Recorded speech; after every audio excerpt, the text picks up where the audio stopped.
بسم اللہ الرحمن الرحیم۔ میری بہن بیوہ ہے تو کیا اس کو زکوٰۃ دے سکتے ہیں؟ پہلی بات یہ سمجھ جائیں، زکوٰۃ دینے کے لیے کیا شرط ہے وہ سمجھ جائیں۔ رشتہ یا کسی کی حیثیت یہ زکوٰۃ کی حلت اور حرمت کا سبب نہیں ہے۔ سب سے پہلی بات، آبا کو نہیں دے سکتے، ابنا کو نہیں دے سکتے۔ ایک اصول کلی بتا دیتا ہوں، قاعدہ کلیہ، جن سے آپ جنم لیے، جو آپ سے جنم لیے، جن سے آپ جنم لیے یعنی آپ کے آبا و اجداد، جو آپ سے جنم لیے یعنی آپ کا بیٹا، آپ کا پوترا، آپ کا نواسہ، آپ ان لوگوں کو زکوٰۃ نہیں دے سکتے۔ اس کے علاوہ جو آپ کے بھائی بہن ہیں ان سب کو زکوٰۃ دے سکتے ہیں، اور زکوٰۃ دینے کے لیے صاحب نصاب کا نہ ہونا ضروری ہے۔ 612 گرام چاندی کی قیمت کے برابر جن کے پاس پیسے ہوں گے ان کو زکوٰۃ نہیں دے سکتے۔ 612 گرام کی چاندی کی قیمت کے برابر جن کے پاس پیسے ہوں گے ان کو زکوٰۃ نہیں دے سکتے۔ اتنی بات یاد رکھیں۔ اب 612 گرام کا پیسہ کتنا ہوتا ہے وہ ہر دن بدلتے رہتا ہے، وہ آپ معلوم کرنے سے معلوم ہو جائے گا۔ دوسری بات، اگر کسی کے پاس سونا ہے تو سونے کا جو نصاب ہے 80 پر 7 گرام ہے۔ 80 پر 7 گرام سونا جس کے پاس ہوگا ان کو زکوٰۃ نہیں دے سکتے۔ 80 پر 7 گرام سے کم کسی کے پاس سونا ہے آپ ان کو زکوٰۃ دے سکتے ہیں۔ یہ قاعدہ کلیہ ہیں، یہ معلوم کر لیں۔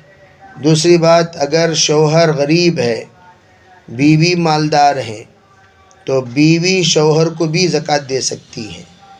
اگر شوہر مالدار ہے، بیوی غریب ہے، شوہر بیوی کو زکوٰۃ نہیں دے سکتا۔ یعنی بیوی شوہر کی پرورش میں ہے، شوہر بیوی کے پرورش میں نہیں ہے، تو ذمہ داری شوہر کے ذمے ہے بیوی کی دیکھ بھالی کرنا، بیوی کے ذمے شوہر کے نفقہ نہیں ہے۔ تو اس لیے ان کو آپس میں ایک دوسرے کا خیال رکھیں خدمت کے اعتبار سے۔ لیکن جب زکوٰۃ کا معاملہ آئے، بیوی مالدار ہے تو شوہر کو دے سکتی ہے، غریب شوہر کو، شوہر مالدار ہے بیوی غریب ہے تو وہ بیوی کو نہیں دے سکتا۔ دوسرا سوال ہے، میرا بھانجا کپڑے کا کاروبار کرتا ہے، میں اس کے پاس کچھ رقم دے کر 1.5 لاکھ روپے دے کر ہوں تو وہ مجھے کبھی دیتا ہے ورنہ ایک جیسا ہی دیتا ہے، یعنی کبھی کم زیادہ دیتا ہے ورنہ سب ایک جیسا دیتا ہے، تو اس کے بارے میں کیسا کرنا چاہیے؟ اسے پہلے بٹھانا چاہیے اور بٹھا کر کہنا چاہیے، دیکھ بھائی میرے پیسوں کی زکوٰۃ نکالنے کے سلسلے میں کیا کرے گا؟ اگر وہ کہتا ہے نہیں خالہ میں خود جتنا مال ہے ان سب کی زکوٰۃ نکال دیتا ہوں کپڑے ہی کے شکل میں، تو بہت اچھی بات، نہیں تو اسے کہیے ٹھیک ہے تو 1.5 لاکھ روپے کی جو زکوٰۃ ہے وہ صرف 2.5 اور 1.25 یعنی 3,450 روپے 3,750 روپے ہوتے ہیں۔ آپ ان سے کہیے 3,750 روپے کے برابر کپڑے لا کر دے دو، تمہارے ہی حساب میں رکھ لو اور یا میرے حساب میں رکھ لو، اور وہ کپڑا آپ جس کو مناسب سمجھے زکوٰۃ کے مستحق لوگوں کو، غریبوں کو تقسیم کر دیں۔ تو وہ کاروبار جب کر رہا ہے اور اس سے یوں کہیں وہ کہ بھئی تجارت میں جو نفع جیسا بھی ہو اس میں سے کمی پیش رقم آنی چاہیے، ایک ساتھ دینا یہ منع ہے، تو اس کو پہلے یہ بتا دیں ایک ساتھ ایک ہی جیسا دینا یہ منع ہے، جیسا کاروبار ہو ویسا دیں، اس طرح اس کو بعد میں سمجھا لیں۔ لیکن اب زکوٰۃ کا معاملہ اگر وہ دے رہا ہے اس خوشی سے الحمدللہ، اگر وہ نہیں میں نہیں دے سکتا، میں ایسی حیثیت میں نہیں ہوں، پوزیشن میں نہیں ہوں، تو ایسے موقع پر آپ خود اس کی زکوٰۃ ادا فرمائیں۔ تیسرا سوال، اگر عشاء کی سنت تراویح سے پہلے نہیں پڑھی تو کیا وتر کے بعد پڑھ سکتے؟ بالکل پڑھ سکتے ہیں، کوئی حرج نہیں۔ اگر تراویح سے پہلے آپ اگر سنت نہیں پڑھ سکے کوئی بات نہیں، آپ بعد میں پڑھ لے سکتے ہیں، آپ بعد میں پڑھ لے سکتے ہیں، اس کی اجازت ہے۔ تو آپ کو دیکھیے ایک بات یاد رکھیے، اگر ترتیب کے ساتھ آپ پڑھ رہے ہیں تو ترتیب کے ساتھ پڑھنا سنت ہے، جیسے فرض ہے، سنت ہے، وتر ہے۔ اگر آپ فرض پڑھنے کے بعد تراویح کھڑی ہو گئی اور تراویح میں آپ کھڑے ہو گئے جماعت کے ساتھ، اب آپ جماعت کے ساتھ وتر بھی پڑھ لیے، تو ایسے موقع پر آپ کو چاہیے کہ وتر کے بعد سنت ادا کر لیں، اور درمیان میں جو وقفہ دیتے ہیں 4 رکعت کے بعد یا بیان کا وقفہ ہے، تو اس وقفے میں بھی آپ سنت پڑھ لے سکتی ہیں۔ وہ جو وقفہ دیتے ہیں اس وقفے میں بھی سنت پڑھ لے سکتی ہیں، اس میں کوئی حرج نہیں ہے۔ اگلا چوتھا سوال ہے، آدھے دن کا روزہ رکھ سکتے ہیں کیا اگر طبیعت خراب ہو تو؟ دیکھو میں نے شروع ہی دن میں ایک بات بتائی، وَإِن كُنتُمْ عَلَى سَفَرٍ، اگر آپ سفر میں ہو، من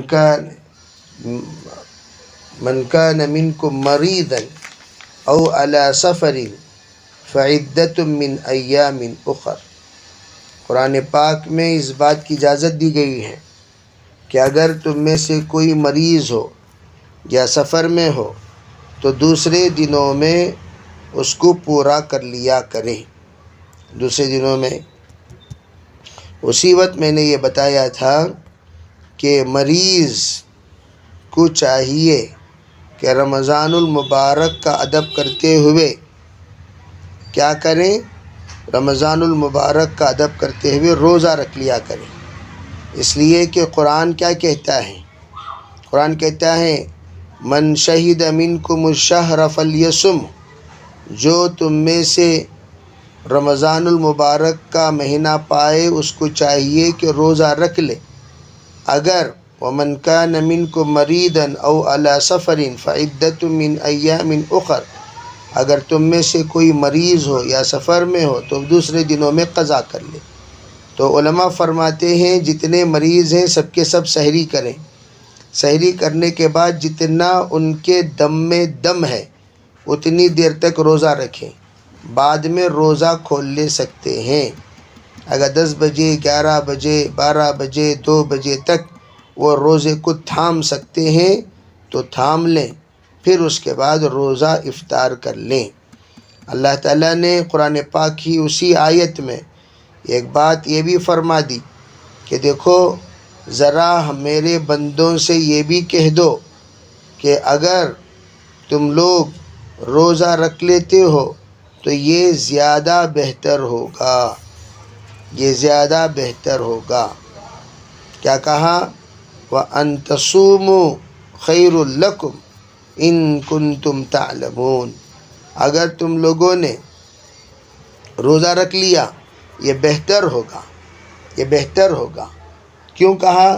رمضان المبارک کا مبارک مہینہ، اس سے پہلے کی آیت ایام معدودات فمن کان منکم مریضا او علی سفر فعدۃ من ایام اخر 2 مرتبہ آیا ہوا ہے، اوپر میں بھی وہی جملہ اور نیچے میں بھی وہی جملہ، دونوں جگہ پر وہی لفظ من کان منکم مریضا والا، لیکن اوپر کی آیت میں اس بات کی وضاحت ہے وعلی الذین یطیقونہ فدیۃ طعام مسکین، جو لوگ روزہ رکھنے کی طاقت نہیں رکھتے یعنی ان کا مرض دائمی مرض ہے، نہ اب رکھ سکتے ہیں طاقت، نہ آئندہ بھی کوئی گنجائش ہے اس طرح کی صحت کا بننے کا، جیسے کہ سورہ بقرہ آیت نمبر 180 پر 4 180 پر 5 میں وضاحت موجود ہے۔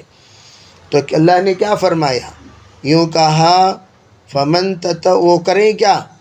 تو وہ فدیۃ طعام مسکین، ایک مسکین کا فدیہ دے دیں، یعنی ان کی زندگی کا جو معیار ہے اس کے مطابق فدیہ ہے۔ ہر ایک گھر میں کھانا بنتا ہے، لیکن کسی کا گھر کا کھانا 50 روپے کا، کسی کا 100 روپے کا، کسی کا 500 روپے کا، معیار بلند ہوتا ہے۔ تو جس کا معیار جتنا بلند ہے اسی حساب سے وہ فدیہ ادا کرے۔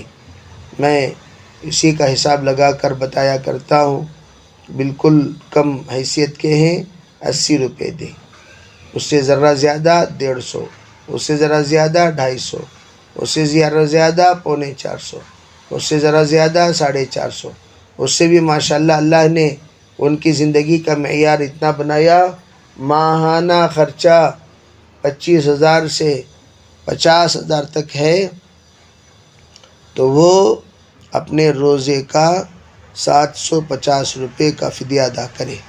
اس سے بھی زیادہ ہے تو وہ 1,500 روپے، اس سے بھی زیادہ ہے تو 2,500 روپے وہ لوگ فدیہ ادا کریں جو روزہ نہیں رکھ سکتے، یعنی ان کے صحت یابی ناممکن ہے۔ اگر کوئی ایسے بیمار ہیں جو بعد میں ماشاءاللہ صحت پا سکتے ہیں، الحمدللہ صحت مند ہو جائیں گے، تو صحت مند ہونے کے بعد اگر فدیہ بھی دے چکے ہوں تب بھی ان روزوں کا قضا کرنا چاہیے، ان روزوں کا قضا کرنا۔ فدیہ دے کر خوش ہو کر نہیں بیٹھ جانا، فدیہ نہ دیں اگر صحت مند انشاءاللہ ہونے کا امکان ہے، اگر بالکل صحت مند ہونے کا امکان نہیں ہے تو احتیاطاً فدیہ ادا کر دیں، فدیہ ادا کر دیں۔ یہاں پر فرمایا اللہ تعالیٰ نے کہ وَمَن تَطَوَّعَ خَيْرًا، اگر کوئی نفلی روزہ رکھتا ہے تو بہتر ہے، فَهُوَ خَيْرٌ لَهُ، اس کے لیے یہ افضل ہوگا، وَأَن تَصُومُوا خَيْرٌ لَكُمْ، یہاں ہے یہ جملہ، اگر تم روزہ رکھ لیے تو تمہارے لیے بہتر ہوگا، تمہارے لیے بہتر ہوگا، ان کنتم تعلمون، اگر تم سمجھ رکھتے ہو، علم رکھتے ہو، جانتے ہو رمضان المبارک کا روزہ کتنی قیمتی روزہ ہے، اس ایک روزے کے بدلے میں اگر پوری زندگی بھی آپ روزہ رکھیں، اس روزے کے برابر، اس ایک روزے کے برابر زندگی بھر کا روزہ نہیں بن سکتا، اتنی قیمتی روزہ ہے رمضان المبارک کا۔ اس لیے فرمایا رمضان کی قدر کرو، اگر دم پکڑ کر رکھ سکتے ہو رکھ لو، بڑے فائدے میں رہو گے۔ اللہ عمل کی اور سمجھ کی توفیق عطا فرمائے۔ میں قرآن پاک سے جواب دے رہا ہوں، اس میں وہ مولانا ایسا بولے نا، یہ مولانا ایسا بولے نا، اس میں کوئی گنجائش نہیں ہے۔ اس لیے ہمارا جو جواب جو ہو رہا ہے یہ قرآن پاک سے دیا جا رہا ہے، اس لیے اللہ کا حکم ہے جو میں آپ کے سامنے بیان کر رہا ہوں۔ 5واں سوال آیا ہے، اگر بغیر سحری کے روزہ رکھ لیں تو کیا عمر کی زیادتی کی وجہ سے سنبھالنا مشکل ہو گیا تو کیا کرنا چاہیے؟ یا اور چھوٹے بچے 8 سال کی عمر کے بچے بغیر سحری کے روزہ رکھ سکتے ہیں؟ دیکھیے، سحری سنت ہے اور سحری برکت ہے، سحری قوت ہے، سحری رحمت ہے، سحری طاقت ہے۔ اگر کوئی بغیر سو گئے اس لیے کہ انسان ہونے کی حیثیت سے نیند آ جاتی ہے، اللہ کے رسول علیہ السلام نے تسحروا یا عباد اللہ فإن فی السحور برکہ، او کما قال علیہ السلام، اے اللہ کے بندو سحری کرو، سحری میں برکت ہے، یعنی گویا حضور صلی اللہ علیہ وسلم نے اس کو سنت کا درجہ دیا ہے نہ کہ واجب کا۔ اگر کوئی سحری نہیں کیے، روزہ رکھنے کی ہمت ہے، طاقت ہے، حوصلہ ہے تو رکھ سکتے ہیں روزہ، کوئی حرج نہیں۔ ریسٹ لے لے، کوئی کام نہ کریں۔ ابھی سحری نہیں کیے تو کیا کریں؟ ریسٹ لے لیں، آرام کریں، کھیل کر، بچے کود کر اپنے روزے کو پریشان نہ کریں۔ اسی طرح مستورات ہیں تو وہ آرام کر لیں، عمر زیادہ ہے آرام کر لیں، اور روزے کو جس تکلیف نہ ہو اس طرح دیکھ لیں اپنے آپ کو۔ اگر نہیں، طبیعت ہی ایسی کمزور ہے کہ وہ آرام ہی کر رہے ہیں لیکن طبیعت میں بے قراری، بے چینی بڑھ رہی ہے، تو ایسے موقع پر روزہ افطار کر لے سکتے، اس لیے کہ وہ مریض کے حکم میں آ جائیں گے۔ مریض کے حکم میں آ جائیں گے جو کمزور ہوتے ہیں اور ان کی طبیعت میں اتنی طاقت نہیں ہوتی جس کے ذریعے سے وہ روزے کو مکمل کر سکیں، تو ایسے لوگ مریض کے حکم میں آ جائیں گے۔ جب مریض کے حکم میں آ گئے تو ان کو اس بات کی اجازت ہے کہ وہ آرام سے اپنا روزہ کھول لے سکتے ہیں، بعد میں فعدۃ من ایام اخر اس کی قضا کر لیں، بعد میں اس کی قضا کر لیں۔ اللہ تعالی ہمیں شریعت کو کئی ہوئی بات پر عمل کرنے کی توفیق عطا فرمائے۔ اور بھی کچھ سوالات ہیں، انشاءاللہ اس کا جواب کل دیا جائے گا۔ تمام خواتین سے گزارش ہے کہ وہ پابندی کے ساتھ اپنے اپنے اعتبار سے کوئی بھی سوالات ہوں ابھی بھی لکھا دیں، یا نہیں تو کل لکھ کر لا لیں اور لا کر سوال دے دیا کریں، انشاءاللہ اس کا فائدہ ہوگا۔ بعض سوالات ایسے ہوتے ہیں کہ جس کو آپ لکھ نہیں سکتے تو یہاں آنے کے بعد لکھا دیا کریں۔ اللہ تعالی عمل کی توفیق عطا فرمائے۔ اللہم لک الحمد و لک الشکر۔ اللہم صلی علی سیدنا محمد وعلی آل سیدنا محمد وبارک وسلم۔ اللہم ارنا الحق حقا وارزقنا اتباعہ وارنا الباطل باطلا وارزقنا اجتنابہ۔ اللہم آت نفوسنا تقواہا وزکھا انت خیر من زکاہا انت ولیہا ومولاہا واہدنا الی سواء السبیل واہدنا الی سواء الصراط رب اغفر وارحم وتجاوز عما تعلم انک انت العزیز الاکرم۔ اے اللہ ہم سب کے گناہوں کو معاف فرما، یا اللہ ہمارے خطایا سے درگزر فرما، بقیہ زندگی تیرے رحمات پر، مرضیات پر گزارنے کی توفیق عطا فرما۔ اے اللہ آپ نے ہمیں رمضان مبارک کا مبارک مہینہ عطا کیا، اس رمضان میں آپ ہی ہمیں قوت، طاقت، ہمت دے سکتے ہیں، یا اللہ ہمیں روزے کے اعتبار سے تمام طرح کی صلاحیتیں ہمیں نصیب فرما کر یا اللہ خوب عبادت اور خوب ریاضت کرنے کی توفیق عطا فرما۔ تیری ذکر، تیرے کلام پاک کی تلاوت، تیری عبادت کرنے کی توفیق عطا فرما۔ یا اللہ تیری شریعت کا علم سیکھنے کی توفیق عطا فرما۔ یا اللہ شریعت کی بہت ساری باتیں ایسی ہیں جو ہم سیکھنے سے رہ گئے، یا اللہ ان تمام باتوں کو سیکھنے کے لیے آپ نے یہ مجلس ہمیں عطا فرمائی، اس مجلس کی قدردانی نصیب فرما۔ یا اللہ ہمارے تمام خاندان کو قبول فرما، بچوں کو قبول فرما، بڑوں کو قبول فرما۔ بہت بڑا مجمع دنیا سے چلا گیا ہے، یا اللہ ان کی مغفرت کے فیصلے فرما۔ جو موجود ہیں یا اللہ ان سب کو فکر نصیب فرما۔ یا اللہ تیرے کلام پاک سے انسیت نصیب فرما، تیرا قرآن سمجھنے اور سمجھانے کی ہمیں توفیق عطا فرما، تیرے کلام کا پیغام پورے عالم میں پہنچانے کی ہمیں توفیق عطا فرما۔ یا اللہ قرآن سے انسیت، تعلق، رشتہ نصیب فرما۔ یا اللہ تیرے شریعت مطہرہ کے مطابق، تیرے حبیب علیہ السلام کے سنت کے مطابق زندگی گزارنے کی توفیق عطا فرما۔ آزاد ہو کر زندگی گزارنے سے ہمیں بچا لے، پابندی والی زندگی ہم میں سے ہر ایک کو نصیب فرما۔ یا اللہ اپنے فضل سے، اپنے کرم سے ہماری دعاؤں کو قبول فرما۔ ربنا تقبل منا ما كان صالحا وسنا ما كان فاسدا برحمتك یا ارحم الراحمین والحمد للہ رب العالمین.